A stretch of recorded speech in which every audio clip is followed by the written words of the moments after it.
আজ নবম রোজা। এই রোজার মাসে আজকে দিনে অথবা রাতে নবীজির শিখানো শুধুমাত্র একটা দোয়া যদি আপনি একবার অন্তত পাঠ করেন, আল্লাহ তাআলা আপনার জীবনের যত গুনাহ আছে সকল গুনাহ মাফ করে দিবেন, আপনার রিজিকে বরকত দিবেন এবং মৃত্যুর পরে অবশ্যই অবশ্যই জান্নাত দান করবেন। সুবহানাল্লাহ।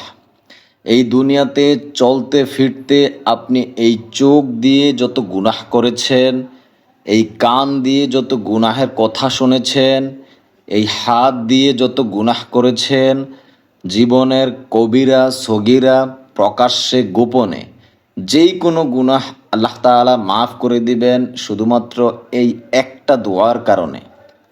নবীজি সাল্লাল্লাহু আলাইহি ওয়াসাল্লাম রমজান মাসে এই দোয়াটা বেশি বেশি পড়তে বলেছেন।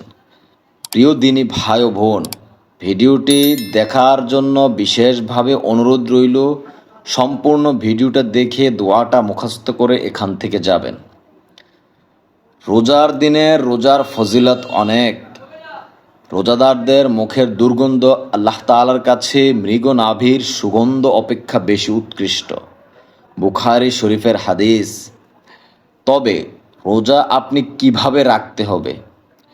সুবহে সাদিক থেকে সূর্যাস্ত পর্যন্ত পানাহার থেকে সম্পূর্ণ বিরত থাকতে হবে। এছাড়া যে কোনো ধরনের অশ্লীলতা থেকে নিজেকে বিরত রাখতে হবে।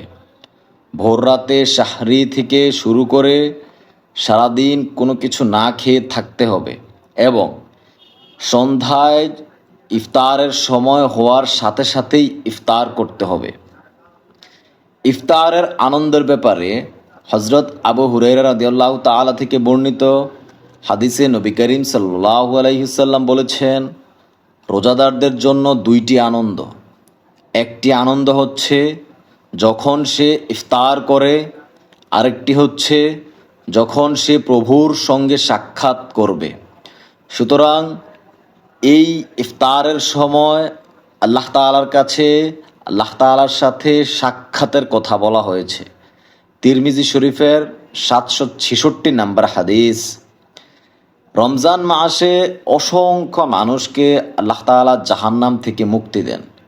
জাবের রাদিয়াল্লাহু তাআলা থেকে বর্ণিত হাদিসে নবী করিম সাল্লাল্লাহু আলাইহি ওয়াসাল্লাম বলেছেন, প্রতিটি ইফতারের সময় এবং রমজানের প্রতি রাতে লোকদের জাহান্নাম থেকে মুক্তি দেওয়া হয়। সুবহানাল্লাহ। ইবনে মাজাহ শরীফের 1643 নম্বর হাদিস।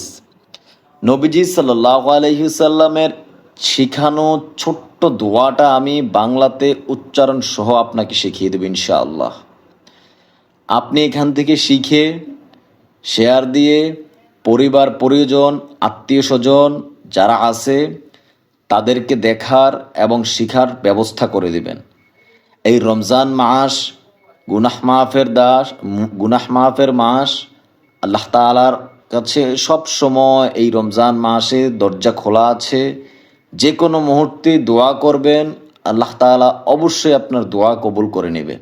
তবে পরিপূর্ণ বিশ্বাস এবং আস্থা রেখে রোজার যে বৈশিষ্ট্য রয়েছে, রোজার নিয়ম রয়েছে, এই নিয়মে আপনি অবশ্যই রোজা রাখতে হবে। রোজাদারের আরেকটা কথা আপনি মাথায় রাখবেন, রোজাদারকে ইফতার করানো অনেক বড় একটা কাজ। রাসূল সাল্লাল্লাহু আলাইহি ওয়াসাল্লাম বলেছেন, যে ব্যক্তি কোনো রোজাদারকে ইফতার করাবে তার জন্য রোজাদারের প্রতিদান সমান প্রতিদান দেওয়া হবে। সুবহানাল্লাহ। এবং রোজাদারের প্রতিদান থেকেও কোনো প্রতিদান কমানো হবে না। তিরমিজি শরীফের 807 নম্বর হাদিস। আমি এই হাদিসটা আপনাকে একটু বুঝিয়ে বলার পরেই কাঙ্ক্ষিত সেই দোয়াটা শিখিয়ে দিব আপনাকে। এখানে বলা হয়েছে, আপনি যেই লোককে ইফতার করাবেন ওই লোকের থেকে কোনো সোয়াব কাটা হবে না, বরং ওই ব্যক্তি রোজা রাখার কারণে যে সোয়াব পাবে ওই পরিমাণ সমান সোয়াব আপনার আমলনামায় লেখা হবে। সুবহানাল্লাহ। ইফতার করার সময় খেজুর দিয়ে ইফতার করার চেষ্টা করবেন। যে কোনো খাবারই ইফতারে থাকতে পারে, তবে খেজুর দিয়ে ইফতার করা সুন্নত। কেননা হজরত আনাস রাদিয়াল্লাহু তাআলা বলেন, নবীজি সাল্লাল্লাহু আলাইহি ওয়াসাল্লাম নামাজের পূর্বে তাজা পাকা খেজুর দিয়ে ইফতার করতেন। তাজা খেজুর না থাকলে যে কোনো খেজুর দিয়ে, আর তাও যদি না থাকতো তাহলে কয়েক ডুব পানি পান করে নিতেন। তিরমিজি শরীফের 696 নম্বর হাদিস। আপনি যদি এই রোজা থাকেন, এই রোজার প্রতিদান হিসেবে কি পাবেন আপনি? আবু হুরায়রা রাদিয়াল্লাহু তাআলা বলেন, আল্লাহর রাসূল সাল্লাল্লাহু আলাইহি ওয়াসাল্লাম বলেছেন, যেই ব্যক্তি ঈমানসহ পুণ্যের আশায় রমজানের রোজা পালন করে তার পূর্বের গুনাহ ক্ষমা করে দেওয়া হয়। সুবহানাল্লাহ। বুখারী শরীফের হাদিস, হাদিস নাম্বার 38। নবীজির শিখানো দোয়াটা এখন অথবা আজকে রাতে অথবা দিনে যে কোনো সময় অন্তত একবার পাঠ করবেন। দোয়াটা কি? আল্লাহুম্মা গফির লানা ওয়ারহামনা ওয়ারদুআ আন্না ওয়াদাখিলনাল জান্নাতা ওয়ানাজ্জিনা মিনান নারি ওয়াসলি লানা শা'নানা কুল্লাহু। বাংলাতে উচ্চারণ সহ আমি দিয়ে দিয়েছি, একটু মনোযোগ সহকারে উচ্চারণ সহ পড়েন। অর্থটা কি, কেন আপনি পড়বেন? হে আল্লাহ, তুমি আমাদের ক্ষমা করে দাও, আমাদের উপর অনুগ্রহ করো, আমাদের উপর সন্তুষ্ট থাকো, আমাদের তুমি বেহেশতে প্রবেশাধিকার দাও এবং দুজকের আগুন থেকে মুক্তি দাও এবং আমাদের সকল অবস্থায় ভালো রেখো। মাশাআল্লাহ, কি সুন্দর অর্থ দেখেন। প্রিয় দিনী ভাই ও বোন, আপনার কাছে আমার বিনীতভাবে অনুরোধ থাকবে, এই রমজান মাসে এক ওয়াক্ত নামাজ কাজা করবেন না, 5 ওয়াক্ত নামাজ ঠিকমতো পড়ার চেষ্টা করেন। এই রমজান মাস সংযমের মাস, নিজেকে কিছুটা কমিয়ে নিয়ে আসার চেষ্টা করেন গুনাহ থেকে। এই জাহিলিয়াতের যুগে যে নিজেকে কন্ট্রোল করতে পারবে, নিজের গুনাহগুলি কমাতে পারবে, তার জন্য রয়েছে জান্নাত। নবী করিম সাল্লাল্লাহু আলাইহি ওয়াসাল্লাম বলেন, যে ব্যক্তি রমজান মাস পাওয়ার পরও তার গুনাহগুলি ক্ষমা করাইতে পারল না, ওই ব্যক্তি ধ্বংস হয়ে যাক। আল্লাহ তাআলা আমাদেরকে ওই ধ্বংস থেকে দূরে রাখুক। আল্লাহ তাআলা আমাদের এই রমজানের ওসিলায় সমস্ত গুনাহগুলি মাফ করে দিক।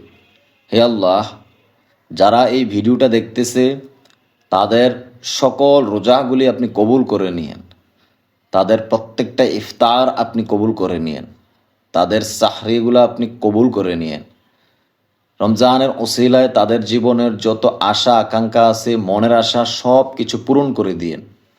রব্বুল আলামিন, বড় আশা নিয়ে তারা ভিডিওটা দেখতেছে, তাদের জন্য আপনি যথেষ্ট হয়ে যায়েন, তাদের পরিবারের অভাব অনটন দূর করে দিয়েন।